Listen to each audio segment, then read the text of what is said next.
Il faut savoir qu'en 1971, Sylvie Vartan, la maman de David Hallyday, la femme de Johnny Hallyday, a été condamnée en 1971 pour le plagiat de son morceau La Maritza.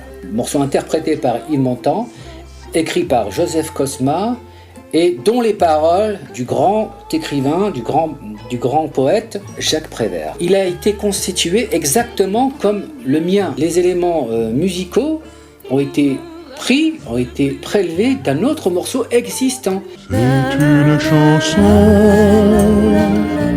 qui nous ressemble. Toi tu m'aimais et je t'aimais. Nous vivions tous les deux ensemble. Toi qui m'aimais, moi qui t'aimais. Ça tient du chat et de la rose, ça tiendrait au creux de la main, ça tient à presque pas grand-chose. La Maritza, c'est ma rivière, comme la Seine et la tienne, mais il n'y a que mon père, maintenant qui s'en souvienne. Quelquefois, Quand ça s'effeuille et ça se couche, de mes 10 premières années, ça tient du chat et de la rose, il ne me reste plus rien, pour des amours d'après-demain, ça rit de rien. rien qu'un petit refrain. D'autrefois,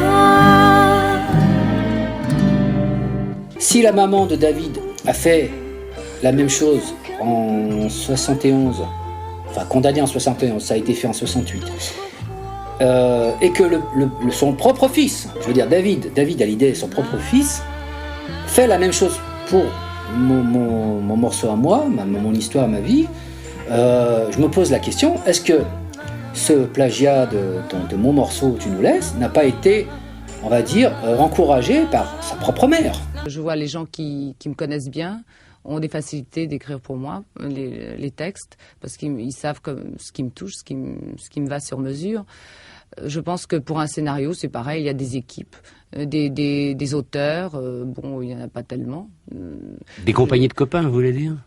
Oui, c'est un peu, c'est pas tellement des copains, c'est une sorte, automatiquement, on se sent plus inspiré par quelqu'un peut-être que l'on connaît et on sait exactement quoi lui faire. Je veux dire, on sait le tailler dans un rôle, on sait écrire pour lui et comme on n'a jamais le temps, je veux dire, on est tous dans nos métiers, on est la tête baissée à faire ce qu'il y a de plus pressé. Ceux qui croient qu'un plagiat est forcément à l'oreille, reconnaissable à l'oreille, je leur dis qu'ils se trompent, qu'ils aillent regarder les articles de loi concernant le plagiat et le parasitisme. Un plagiat n'est pas forcément décelable à l'oreille, et notamment à l'oreille de quelqu'un qui n'est pas forcément dans le milieu musical, sans parler de professionnel.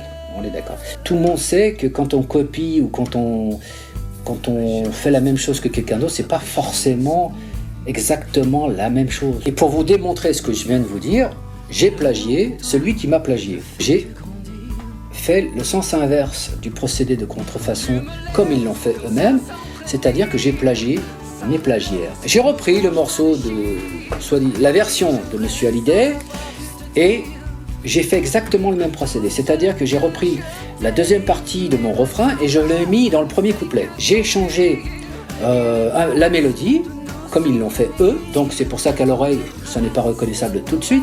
Ensuite, j'ai gardé les mêmes idées de tout le texte, l'ensemble, l'impression d'ensemble, accéléré le refrain, comme eux l'ont fait, et en plus de ça, pour que l'ensemble soit encore plus harmonieux, séduisant, et puis que ça rappelle inconsciemment quelque chose de connu, déjà, eh bien j'ai inséré le fameux OOO de U2, le morceau de With or Without You, et ça donne le plagiat du plagiat et ça donne Tu nous laisses version 2014.